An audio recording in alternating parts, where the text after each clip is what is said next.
iz prostog razloga jer je ovo moje prvo javljanje u nastavku. Negdje se uvijek trudim da čovjek realnost u kojoj se mi nalazimo pa gleda realno i nema potrebe da je bojimo ili na neki drugi način predstavljamo. Zašto ovo govorim? Pa zato što živim u ovom gradu i u ovoj zemlji. I nekako mi je teško da čujem neke druge diskusije koje pravdaju pa nema novca i uvijek jedna te ista klasična priča zbog koje smo kao osuđeni na to gdje jesmo. Kada pričamo o otklanjanju otpada i upravljanju otpadom poklapaju se dvije teme i zaštita životne sredine, prosto ne znam kako ne gledati kao jednu cjelinu, ali se može još mnogo toga reći. Je sljedeće da ogroman je deficit kontejnera. Do te mjere da morate čak iz sopstvenog naselja mjesta otići u neko drugo da pronađete mjesto gdje ćete da bacite otpad. Bio sam u mnogim naseljima, to su čak naselja koja su i blizu samog centra od naselja Ada, 5. prigradski put do toga da odem u Dragoča i Ramiće, Lazarevo, sva ta mjesta i da ljudi iz čitave jedne četvrte tog naselja moraju da odu u drugo mjesto da bi negdje otpad stavili. Sjećam se jednu akciju koju sam imao sa mještanima, sad je to preklapa se Šargovac, Lazarevo i Drakolić. Sa mještanima smo organizovali jednu akciju da čistimo. Evo, tu je postavljen, na primjer, jedan kontejner u naselju koji je onaj ogromni, kao prikolica, da kažem, od kamiona. To je potpuno neprikladno ljudima ispred kuće napraviti deponiju. I onda tu ljudi dolaze iz stačaka i izbacuju svašta iz svojih auta, kuća, tu i veš mašine, sve ljudima ispred kuće. I znate šta je to interesantno? Tu je tranzit. Imate podvožnjak ispod kod one pumpe, kod je nekad bio radar, napravite depon. Dakle, idete, da ne stavljam sebe u taj koš, ne bih tako radio, ide se iz krajnosti u krajnost.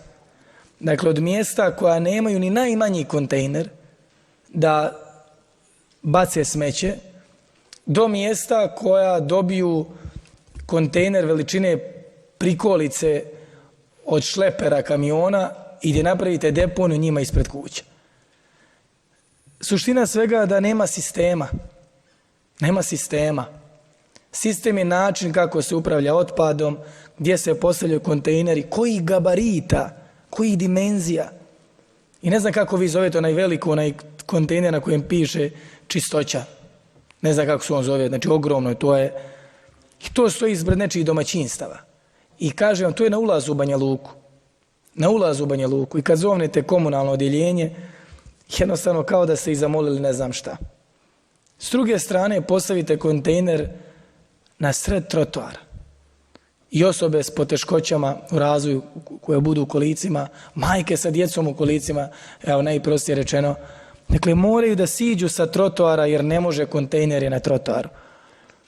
Vjerujte da kada sam bio odbornik i još malo mlađi, tad mi je to i priličilo. Dođe mi stvarno, zvao se jednog pauk službu, znači ako smeta nepropisno parkiran automobil, onda može i da smeta nepropisno parkiran kontejner.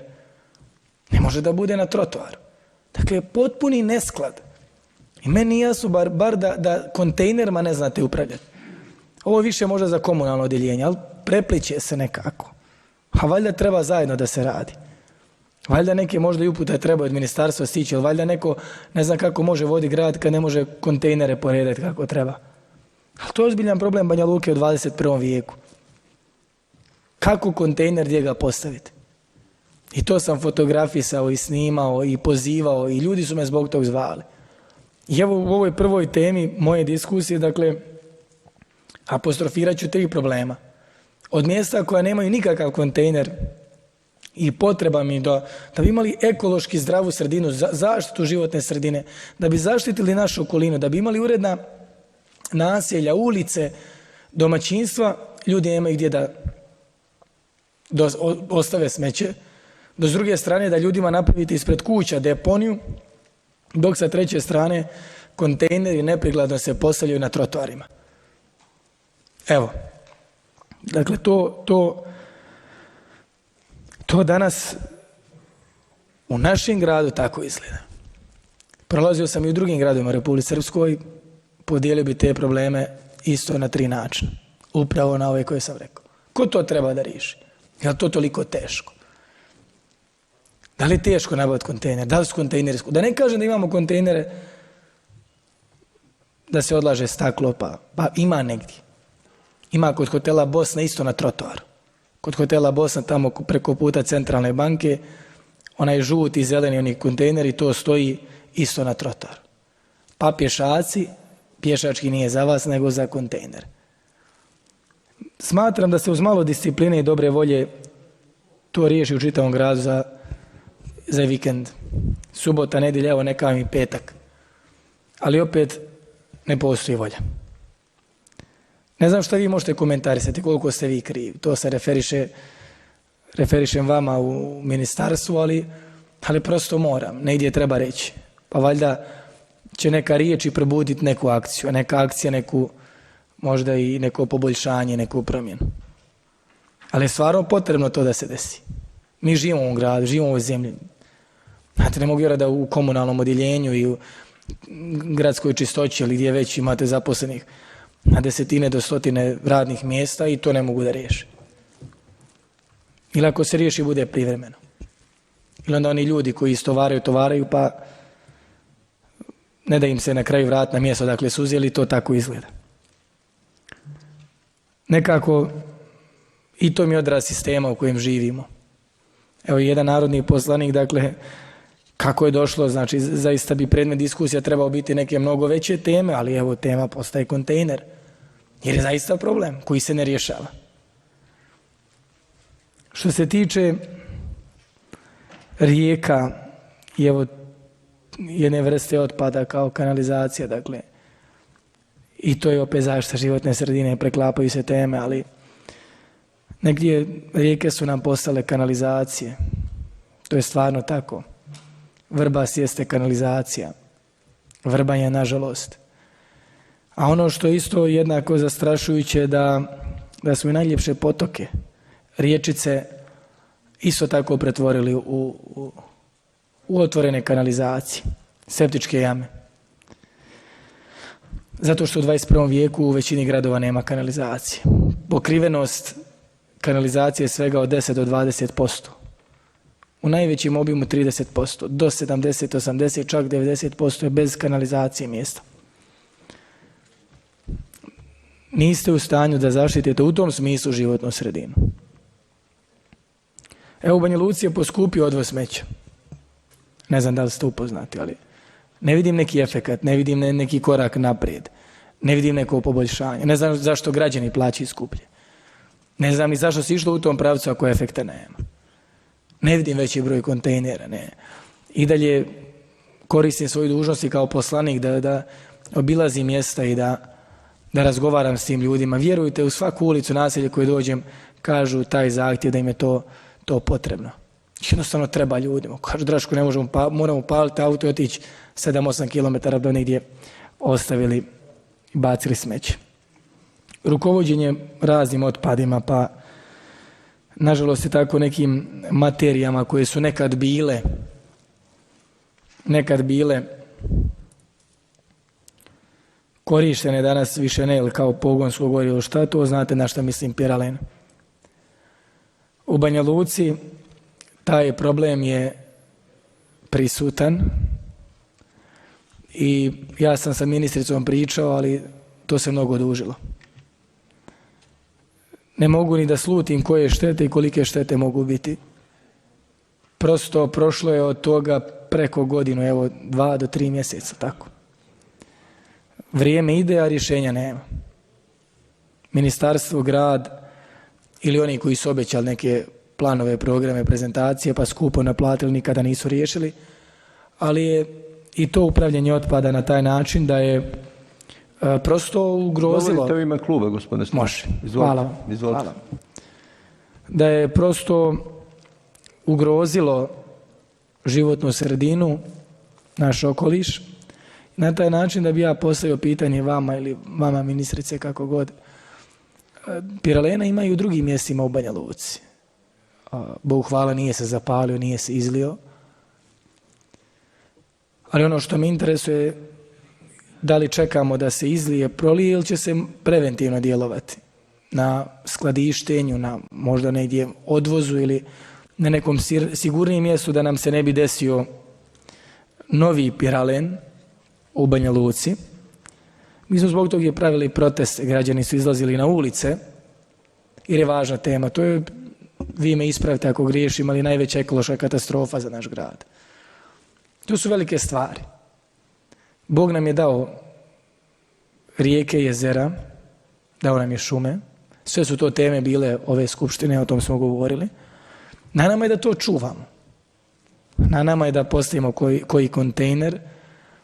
Na vama i na nama, evo, uzet ću kolektivnu odgovornost da i ovo je mijenjanje svijesti, da upravljamo tim otpadom. I građani to hoće, ali ako nemaju uslove, građani to ne mogu. Evo, i za odvoz smeća građani su prihvatili da plate veću cijenu. Ali šta vrijedi što će platiti veću cijenu kad to tako izgleda? I negdje se pitam, ja nemam mogućnost, i nisam ljudi, ideje koje mi zastupamo još nisu dobili tu podršku građana da vode neki grad, neka ministarstva, da obavljaju vlast. Ali vi, evo, to činite. A znate što je interesantno? Ja znam da vi živite u ovom gradu i ovoj zemlji. Da li vama to smeta? Pa i bar sklonite zbog vas. Evo, nek Drašku smrdi taj kontejner, ga nema, ali i vama to smrdi, ljudi moji. I vama je to problem. Kažu meni tako ljudi, pričat ću o Piralenu, kaže Draško, pa i Srebrenkina djeca su u ovom gradu. Mislim, vjerojatno se i ona brine. Pa i Viškovićeva su djeca, jer svih vas ovdje. Pričam diskusiju ljudi. Pa čekajte, nije ono da Piralen će doći do nas koji smo tu, ali doći do svih drugih. I to smeće i nedostatak kontejnera. Ja znam da su političari ovdje bili skloni da jedan dio problema rješavaju na način da, evo, mogu koristiti primjer Čokorskih polja. Sjećam se gore da ide ta glavna ulica i sa desne strane, kada se ide prema Čokorskim poljima, vikendice, prije svega kuće nisu imale vodu. A lijevo i Dječavića, vikendice i mnoge druge imaju vodu. Pa su političari riješili taj problem, sebi su priuštili vodu, a građanima nek nemaju. Ali ovo su neki problemi koje tište svakog čovjeka. Ja vjerujem da i vama smeta. Ne možete vi reći da je to riješeno i u Banja Luci, možda i u drugim gradovima. Ali evo, govorim o onom što ja svaki dan vidim. I uvijek mogu i nažalost reći da Banja Luka nije odraz ni metafora Republike Srpske, zato što ipak to najveći grad, pa negdje na neki način racionalno gledajući ovi problemi su još izraženiji u drugim manjim sredinama. Kada su ovakvi u najvećoj sredini u kojoj mi živimo, u kojoj i vlada, i parlament, i poslanici, i ministri, i predsjednici, svi najviše budu. Kako je tek otići malo na neki drugi dio Republike Srpske, istočni, ili kako tamo izgleda. Dakle, ovo su negdje zapažanja koja su realna. I ne trebate biti ni narodni poslanik, ni puno pametan da bi se ovo primijetili. Ali ne treba biti ni puno pametan da bi se ovo riješilo. Jer evo, ti kontejneri, počet ćemo od njih, nije nešto što je skupo. Piralen, moglo se preventivno djelovati. Mene ono što još interesuje, evo u tom slučaju Piralen, da li ima iko da je odgovoran? Imamo lice, ima liko da će ići krivično da odgovara. Ja to negdje nisam zapazio u javnosti. Pomno sam pratio da se kaže Jovan Jovanović, Jovan ovaj onaj, je napravio tu štetu, oštetio grad 1 milion maraka. Jedino što znam da sam primijetio da je gradonačelnik Banja Luke jaukao zbog Haris Džinovića i koncerta. Nisam čuo da je za nekog jaukao podnio krivičnu ili bilo koju tužbu, prijavu zbog Piralena koji je samo materijalna šteta 1 milion, nematerijalna. Ne možete vi nečije zdravlje kad se ugrozi. Dajte sve pare ništa vam pomoći neće da to nadoknadite. Evo, to su neka pitanja koja bi ja postavio u nadi da i odgovore mogu dobiti, jer smatram da je važno. I posljednje neko pitanje, dakle, koja je metodologija i vizija vaše rješavanje ovih problema? U kom pravcu će se ići s ovim? I još jedna stvar koju sam ovdje vidio, Republika Srpska ima dobre zakone, samo je njihova implementacija, realizacija nešto što i na što bi mi svi mogli imati mnogo primjedbi. Tako da i ovaj zakon ide u nekom pravcu, afirmativnom, pozitivnom, ali nam praksa tu mnogo koči. Ja bih trebao još diskutovati, hoće li doći Mladen da diskutuje? Neće, dostavili. Evo, to bi bio dio diskusije. Preostalo vrijeme će održati ukoliko bude poslije diskusije, ukoliko ne, nadam se odgovorati. Hvala. Hvala.